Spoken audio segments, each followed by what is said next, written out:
Thank you for viewing this presentation on resilience. My name is Jessica Burns. I'm a school social worker at Nicholas Valley Elementary and Barnett Elementary. My name is Suzanne Jerez. I'm the school social worker for Temecula Luceño Elementary.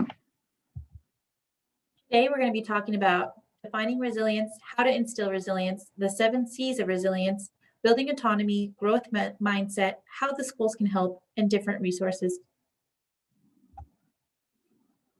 Defining resilience is difficult because it means different things to different people.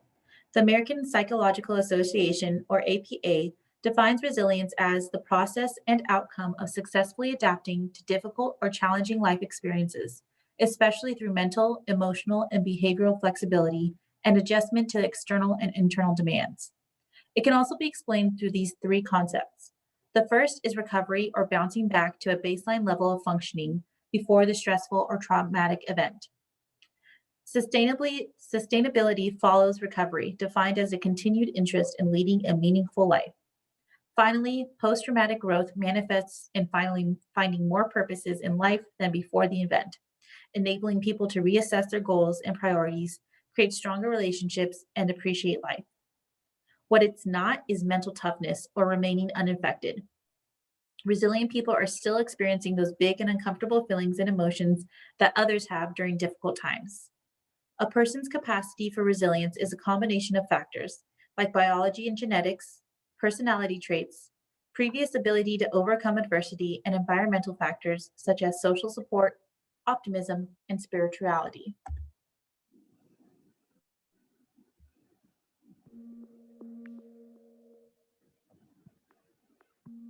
Resilience is the result of a highly interactive process between individual characteristics in the person and the environment in which that individual has developed. It's really the counterbalancing of difficult things that may exist in the child's life with positive things that occur within the family, but even positive things that may exist in the community. An easy way of thinking about resilience is like a scale with a fulcrum in the middle of it. And there are things on both sides of that scale, experiences of both bad things or good things. Our genes shape where the fulcrum is positioned at the start. There are certain genes that make a child more sensitive to the effects of maltreatment or parental neglect or witnessing violence. The fulcrum may start out kind of more towards one side or more towards the other side, and that's going to make a big difference in terms of how much these subsequent events affect things positively or negatively. Science tells us that experience moves the fulcrum, for better or for worse.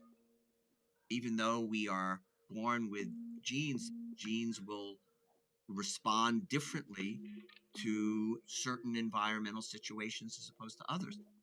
What the genes are actually doing are turning up or turning down the expression of chemicals in circuits in the brain and the circuitry in the entire body that govern our responses to stress, to anxiety, to depressive symptoms. When positive experiences accumulate and children learn coping skills that help them to manage stress, the fulcrum can slide, so the scale tilts toward positive outcomes more easily. That's what resilience is all about.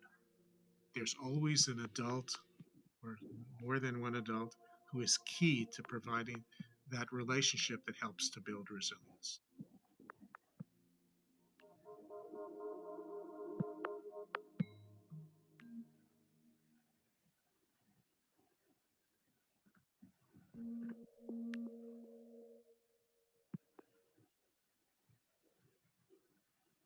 Okay, so now I want to discuss how to instill resiliency.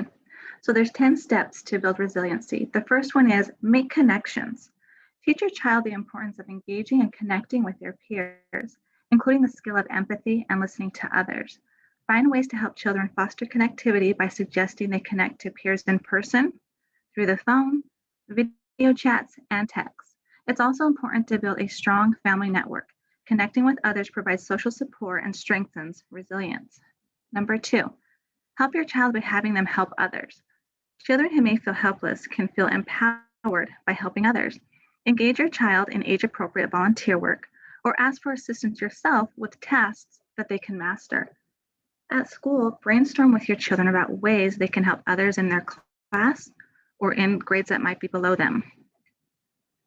Number 3, maintain a daily routine. Sticking to a routine can be comforting to children, especially younger children who crave structure in their lives. Work with your child to develop a routine and highlight times that are for schoolwork and play. Particularly during times of distress or transition, you might need to be flexible with some routines. At the same time, schedules and consistency are important to maintain. Number 4, take a break. While some anxiety can motivate us to take positive action, we also need to validate all feelings. Teach your child how to focus on something that they can control or can act on. Help by challenging unrealistic thinking by asking them to examine the chances of the worst case scenario and what they might tell a friend who has those worries.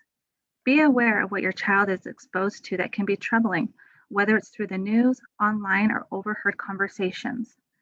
Although schools are being held accountable for performance or required to provide certain instruction, build in unstructured time during the school day to allow children to be creative.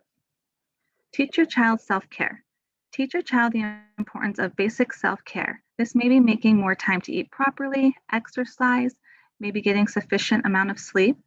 Make sure your child has time to have fun and participate in activities that they enjoy. Caring for oneself can have fun. Children caring for oneself can stay balanced and deal with stressful situations better. Number 6, move towards your goals. Teach your child to set reasonable goals and help them to move toward them one step at a time. Establishing goals will help children focus on a specific task and can help build the resilience to move forward in the face of challenges. At school, break down large assignments into small achievable goals for younger children, and for older children, acknowledge accomplishments on the way to larger goals. Nurture a positive view. Help your child remember ways they have successfully handled hardships in the past, and help them understand that these challenges help build the strength to handle future challenges. Help your child to learn to trust themselves to solve problems and make appropriate decisions. Number 8, keep things in perspective and maintain a hopeful outlook.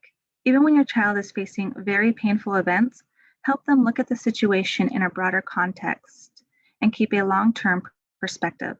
Although your child might be too young to understand long-term look on their own, help them see that there is a future beyond the current situation and that the future can be good. An optimistic and positive outlook can enable children to see the good things in life and keep going even in the hardest times. Number 9, look for opportunities for self-discovery. Tough times are often when children learn the most about themselves. Help your child take a look at how whatever they're facing can teach them, what am I made of? Number 10, accept change. Change often can be scary for children and teens. Help your child see that change is part of life and new goals can replace goals that have been unattainable. It is important to examine what is going well and to have a plan of action for what is not going well. And in school, point out how students have changed as they moved up grade levels and discuss how that change has had an impact on the student.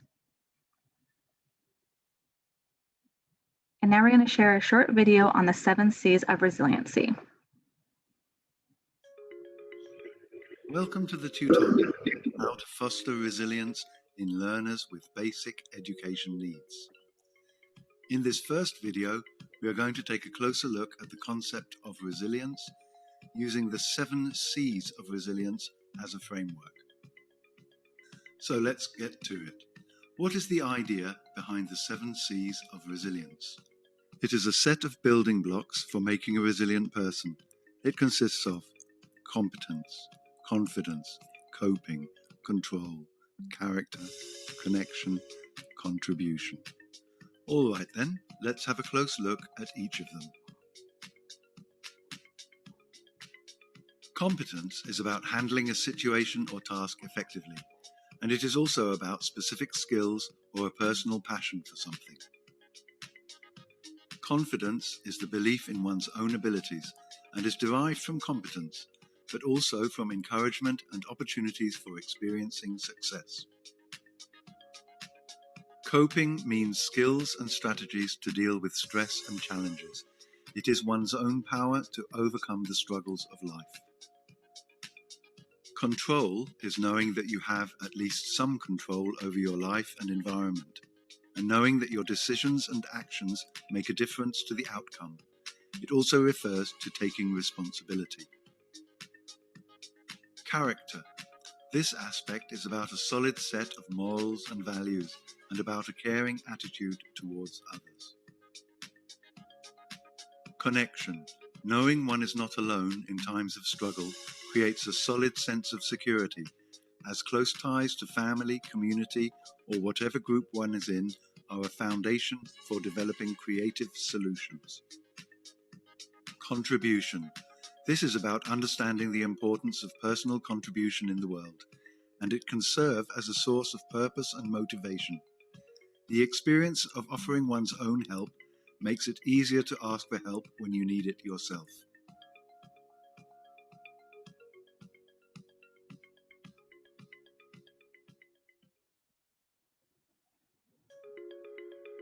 Welcome to the tutorial of how.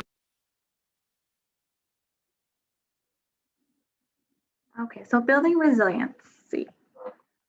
So resilience building activities can overlap one's mental, emotional, physical, and social state. Some activities that build resilience in our mental, emotional, physical, and social well-being are planning and doing a random act of kindness. Mental resilience would consist of doing activities that challenge your brain. Maybe it's reading a book or using math in a certain situation. Emotional resilience is activities that you can do that make your heart smile. It can be singing, looking at pictures, anything that makes your heart happy, and it could even be as simple as just looking out the window. Physical resilience is when you do activities that make your body stronger, maybe taking a walk, exercising, and eating healthy. Social resilience consists of doing activities that make you feel connected to others, smiling at people, getting the door for someone, or even just texting a friend.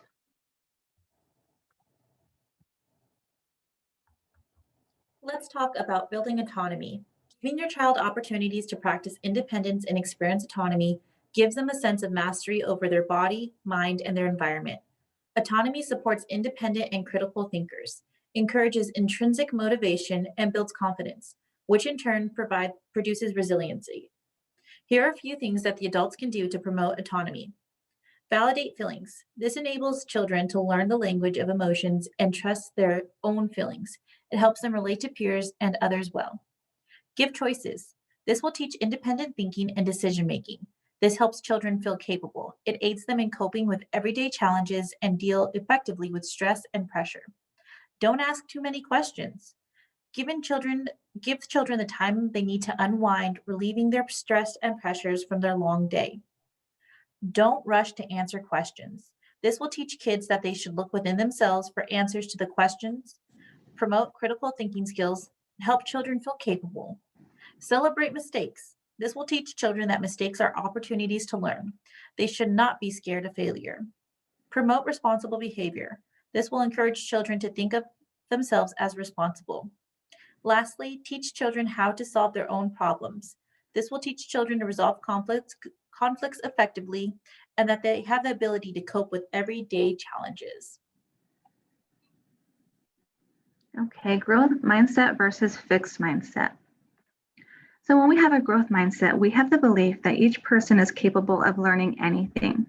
A person's abilities and intelligence can be developed through practice, hard work, dedication, and motivation. Struggle and failure may occur. However, with perseverance, every person can succeed. A fixed mindset person believes that intelligence, skills, and talents are all predetermined. So an example of this would be that you believe that either you are born with a certain skill set, and it's a waste of time to try and improve those skills if it's not your strength. The growth mindset would believe how smart you become has not yet been determined. It's up to that person and how much effort they put forth. Children that have a growth mindset are more likely to learn from their mistakes, be motivated to succeed, put forth more effort, take challenges head on, take more risk, seek feedback, learn more, and learn faster. How the schools can help. Please reach out to your school's counselor or social worker. Working with them, the students and the counselor and social worker will work to create SMART goals and work towards building a growth mindset, which will grow to building resiliency. Some resources for the community are Care Solace. This is an agency that the district has partnered up with. It's a free service to use for TVUSD families. If you contact them or you do a warm handoff with your school provider, they will work with you to find a mental health provider with the soonest available appointment, and that works with your insurance. Also, your school social worker and counselor are great resources. If you have any questions or would like more information on how to build resilience in your child, please reach out to your school site. Thank you so much for taking the time to listen to our presentation.